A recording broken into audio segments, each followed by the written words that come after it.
मन की युद्धभूमि में पुनः आपका स्वागत है। मैं हूं नरेंद्र पांडे। मित्रों, अब तक पिछले अध्याय में जो श्लोक थे उसमें दुर्योधन पांडवों की सेना की ताकत गिना रहा था, पर जैसे ही हम 7वें श्लोक पे पहुंचते हैं ना, अचानक वो बताना चालू करता जैसे उसे याद आ गया हो कि अपनी भी सेना है। अस्माकं तु विशिष्टा ये तान्निबोध द्विजोत्तम नायका मम सैन्यस्य संज्ञार्थ तान् ब्रवीमिते। वो गुरु द्रोण से बतला रहा है इस श्लोक में कि आप भी जानिए कि आप खुद भीष्म, कर्ण, कृपाचार्य, अश्वत्थामा, विकर्ण, सोमदत्ति, ये सारे लोग अपनी सेना में तो हैं। इस तरह देखें तो पहले 6 श्लोकों में वह पांडवों की ताकत गिनाया है, लेकिन अब उसे जैसे याद आ गया हो अचानक कि हमारे पास भी तो सेना है। यह दिखलाता है कि वह पहले ही पांडवों से प्रभावित हो चुका था और ये उस इंसान की भाषा है जो दूसरों की ताकत देखकर भीतर से हल्का डरा हुआ, दबा हुआ महसूस करता है। वो कहता है मम सैन्यस्य, यानी कि मेरी सेना। यह कहकर कि वह सेना पे अधिकार तो दिखला रहा है पर उसमें आत्मविश्वास नहीं है, या वह ओनरशिप में छुपा हुआ डर है, शक्ति नहीं है। जब व्यक्ति अथॉरिटी दिखलाता है पर भीतर से उसे उस अथॉरिटी पर भरोसा नहीं होता, या वैसा ही है जैसे कोई बोले ये मेरी टीम है, हाँ मेरी। आवाज में आग्रह ज्यादा होता है, आत्मविश्वास कम। या वही मनोवैज्ञानिक क्षण है जब कोई इंसान अपने मुकाबले वाले की ताकत देखकर भीतर ही भीतर कमजोर पड़ जाता है और फिर अचानक खुद को याद दिलाता है मेरे पास भी तो बहुत कुछ है। पर यह याद दिलाना आत्मविश्वास से नहीं बल्कि सांत्वना से भरा हुआ होता है। श्लोक में है संज्ञार्थ तान ब्रवीमिते, यानी कि वह केवल नाम बतला रहा है। मैं उन्हें बस नाम से आपको बतला रहा हूं, यानी वह अपने योद्धाओं की कोई तारीफ नहीं कर रहा है, सिर्फ नाम भर गिनाने जा रहा है, जैसे उसे खुद भरोसा ना हो कि वो युद्ध में क्या करेंगे। यह एक साइकोलॉजिकल स्टेटस का भी रिप्रेजेंटेशन है। जब व्यक्ति किसी टीम का लीडर होता है पर भीतर से उसे अपनी टीम पे पूरा भरोसा ना हो, तब वह बातों से डिफेंड करने की कोशिश करता है, प्रेजेंट नहीं करता। सोचिए, कोई मैनेजर कहे हाँ हमारी टीम में भी कुछ लोग तो हैं, हमारा नील और रजत, बस नाम याद रखिए। यह टीम का परिचय नहीं है बल्कि संकोच और संदेह से भरा फॉर्मर कंप्लायंस है। वह टीम का परिचय नहीं दे रहा है बल्कि असुरक्षा को छिपा रहा होता है, क्योंकि जो नेता अपनी टीम पे भरोसा करता है वो नाम नहीं गिनाता, वो कहता है हम तैयार हैं। अब जरा ध्यान दीजिए, दुर्योधन पांडवों की योद्धाओं को महारथी, पराक्रमी, शक्तिशाली आदि नामों से संबोधित करता है, ये विशेषण लगाता है, पर अपने योद्धाओं को बस नाम से पुकारता है। अपनी सेना के लिए कोई विशेषण नहीं दिया उसने, कोई गौरव नहीं दिखा। यह एक अनकॉन्शियस वैल्यू लीक है जहां भाषा व्यक्ति की भीतर की सच्चाई खोल देती है। यह श्लोक बतलाता है कि बातें चाहे जितनी सामर्थ्य वाली लगे, अगर शब्दों में आत्मविश्वास ना हो तो मन की कमजोरी जाहिर ही हो जाती है।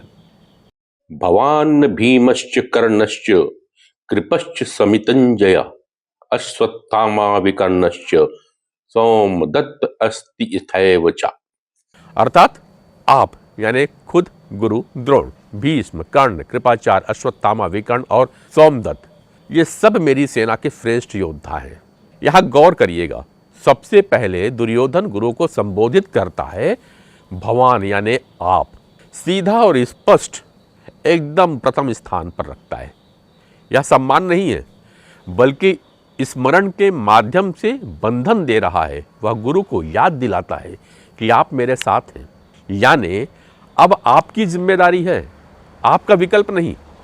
उन्हें मानसिक रूप से बांधने की कोशिश कर रहा है दुर्योधन, और गुरु अब केवल सैनिक नहीं, आरोपी की तरह जिम्मेदार होते चले जा रहे हैं। यह आधुनिक भाषा में इमोशनल ब्लैकमेलिंग लीडरशिप कही जा सकती है, जैसे व्यक्ति किसी रिश्ते को कर्तव्य बनाकर बांध लेता है, भले ही भावनात्मक विश्वास ना हो उस पर। अब यहाँ एक चीज और गौर करने की है इसी श्लोक पे। कर्ण दुर्योधन का सबसे प्रिय निष्ठावान मित्र है, फिर भी उसके नाम में न सम्मान है न गौरव। यह बतलाता है कि दुर्योधन के मन में भीष्म और कर्ण के बीच के आंतरिक टकराव पहले से ही बैठी हुई है। दुर्योधन जानता है कि कर्ण युद्ध में अब तक सक्रिय नहीं हो सकता, इसलिए उसका नाम बस फॉर्मल मेंशन बन गया। यह भाव तब आता है जब रिश्ते में अनकही दूरी या छिपी हुई निराशा होती है, और हमें पता है कर्ण उस समय तक युद्ध का मुख्य सेनापति नहीं है, क्योंकि भीष्म ने साफ कहा था, जब तक मैं जीवित हूं कर्ण युद्ध में भाग नहीं ले सकता। इसलिए यह छुपी हुई असहमति का भाव है। अश्वत्थामा, विकर्ण, सौमदत्ति, इन तीनों नामों में भी कोई विशेषण नहीं है। ये नाम बिना विशेषण के सामने आ रहे हैं, मानो वह बस गिनती पूरी कर रहा हूं। यही वह भाव है जब लीडर अपनी टीम को टूल्स की तरह देखता है, ट्रस्ट की तरह नहीं, पर उससे भावनात्मक रूप से जुड़ाव नहीं होता। यह दुर्योधन दिखा रहा है कि उसकी सेना में वीर है, पर उनके लिए उसका मन अंदर से निश्चिंत या गौरवान्वित नहीं है। यह दर्शाता है कि दुर्योधन की अपनी सेना के साथ इमोशनल बॉन्डिंग बड़ी कमजोर है। वह अपने योद्धाओं को सपोर्ट सिस्टम नहीं बल्कि टूल सेट की तरह देख रहा है।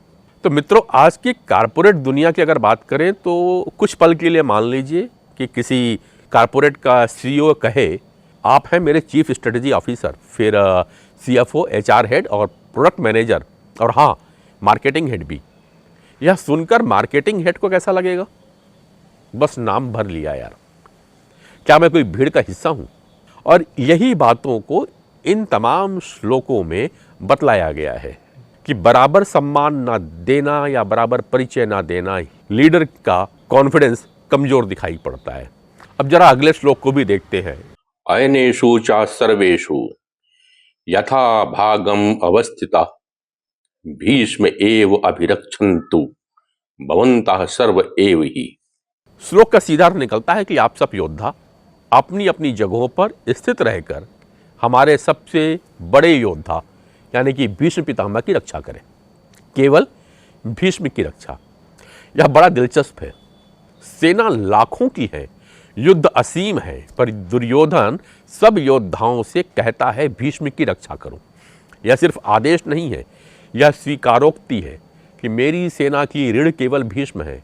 अगर वो टूट गए तो हम बिखर जाएंगे। यानी युद्ध शुरू भी नहीं हुआ और वह पहले ही रक्षा की बात करने लगा है। यह मानसिक रूप से सेविंग मोड ही तो है, जहां युद्ध के पहले ही पैनिक सील्ड ऑन हो चुका है। वह जानता है अगर भीष्म गिरे तो सब खत्म हो जाएगा। यह लीडरशिप नहीं है, डिपेंडेंस है। जैसे कोई लीडर कहे हमारी टीम में भी लोग हैं, बस सीनियर को बचा लीजिए। यह आत्मविश्वास नहीं है, संकट का संकेत है। दुर्योधन अब तक बाहर से मजबूत दिखने की कोशिश कर रहा था, पर यह पहली बार दिख रहा है जब वह सुरक्षा की बात कर रहा है, और वो भी युद्ध शुरू होने से पहले ही। लोगों को बचाने की बात तब होती है जब मन पहले ही हार मान चुका होता है।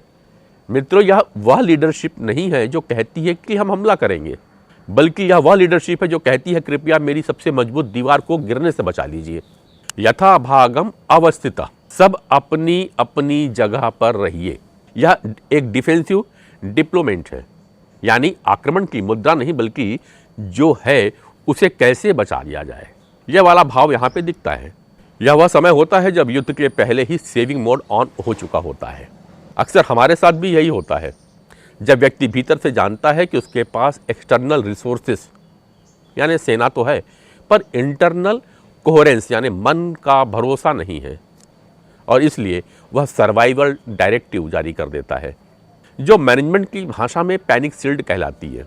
एनएलपी की प्रोस्पेक्टिव से अगर इसको समझे तो दुर्योधन का फोकस शिफ्ट हो चुका है, यानी वह आउटकम यानी जीत से प्रोसेस यानी रक्षा पर चला गया है।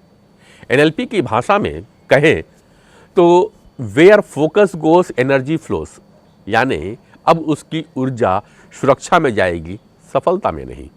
जीवन में ये पूरे श्लोक समझा रहे हैं कि हमें अपना फोकस कैसे रखना चाहिए। अगर फोकस डाइवर्ट होगा तो हम कभी भी अपने गोल को अचीव नहीं कर पाएंगे।